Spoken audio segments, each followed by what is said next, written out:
Do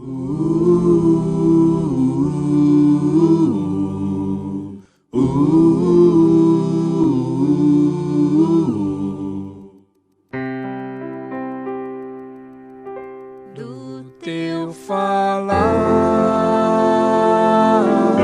ó Salvador,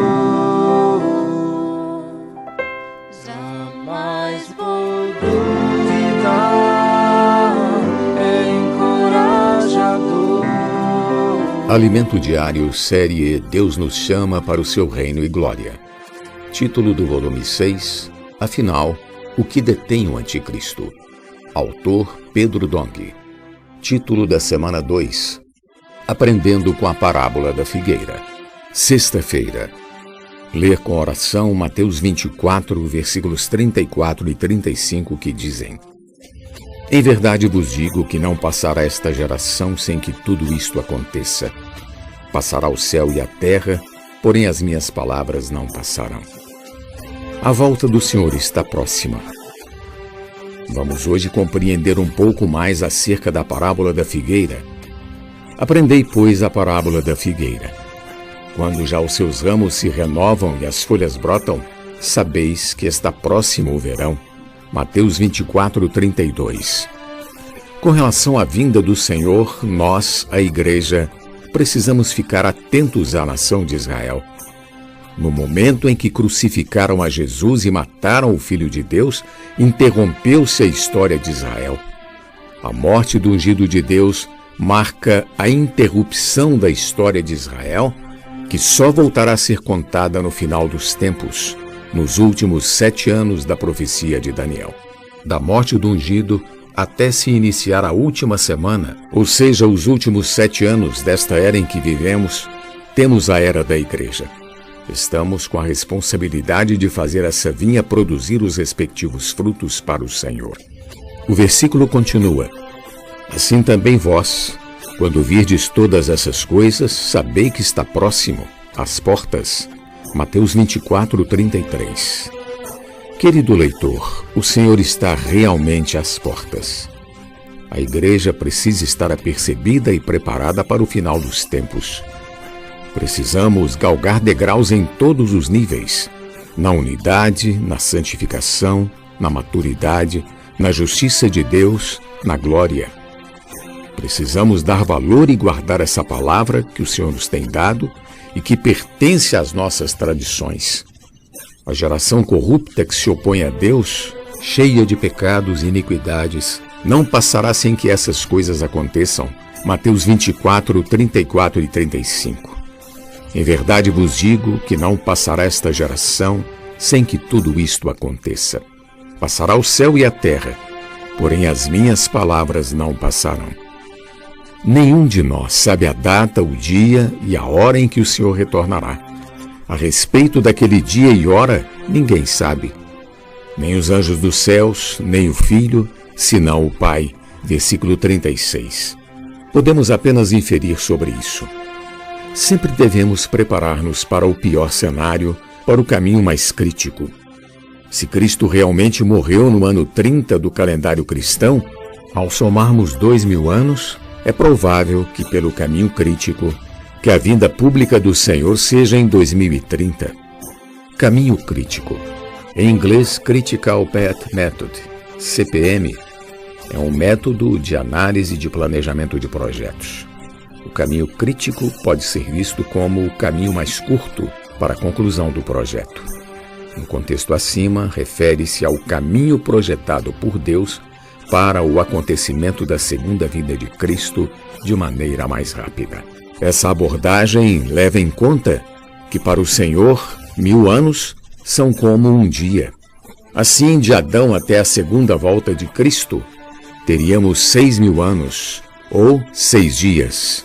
O 7º dia seria o repouso sabático, que corresponde ao reino milenar. Sendo em 2030 a vinda pública do Senhor Jesus, ao subtrairmos 7 anos, teremos o início da última semana de Israel, conforme profetizado em Daniel. Essa última semana, últimos 7 anos desta era, será marcada por uma grande aliança que será feita com o povo de Israel. Essa grande aliança já está em andamento nos dias atuais. Estão sendo firmados acordos de paz entre Israel e vários países árabes.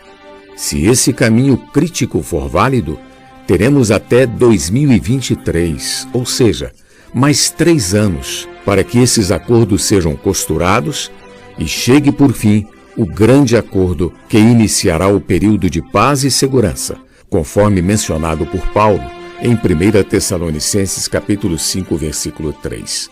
Por causa desse acordo, não haverá mais guerras nem conflitos no Oriente Médio entre Israel e os países árabes. Todavia, 3 anos e meio depois, o anticristo romperá a aliança e terá início a grande tribulação. Portanto, é provável, se esse caminho crítico for válido, que em 2026 ou 2027 comece a grande tribulação. Se for dessa forma, querido leitor, estamos muito próximos da vinda do Senhor. Depois de tantos anos de vida cristã, pode ser que tenhamos nos acostumado a viver despreocupadamente. A Bíblia, contudo, nos dá uma grande advertência a fim de vivermos apercebidos. Assim como foi nos dias de Noé, também será a vinda do Filho do Homem. Portanto, assim como nos dias anteriores ao dilúvio, comiam e bebiam, casavam e davam-se em casamento, até o dia em que Noé entrou na arca, e não o perceberam, senão quando veio o dilúvio e os levou a todos. Assim será também a vinda do Filho do Homem. Mateus 24, 37 ao 39. Querido leitor, tudo isso pode estar bem perto de acontecer. Mas não é necessário parar de viver por causa da vinda do Senhor. Pelo contrário, temos de continuar vivendo normalmente, cumprindo com nossas obrigações e responsabilidades. Entretanto, devemos aprender a não colocar nossas prioridades nessas coisas. Nossa prioridade é preparar-nos para a volta do Senhor. Vamos tomar cuidado para não ser como rãs, postas em uma panela com água fria, que se acostumam à temperatura e só percebem que a água está esquentando quando já é tarde demais. O mundo é assim. Tudo vai acontecendo muito lentamente. Vamos nos acostumando com as coisas que vemos, com toda a maldade, com o mistério da iniquidade operando, e continuamos a viver como todos vivem. Por isso, essa palavra vem para nos despertar. Estamos muito próximos da vinda do Senhor. Ainda que cumpramos normalmente com as responsabilidades de nossa vida humana, precisamos viver apercebidos. Pergunta de hoje: qual deve ser nossa atitude primordial diante da proximidade da vinda do Senhor? Do teu falar, ó Salvador, jamais vou duvidar, é encorajador, fiel me faz andar, faz tua glória eu ver, o mal vem derrotar.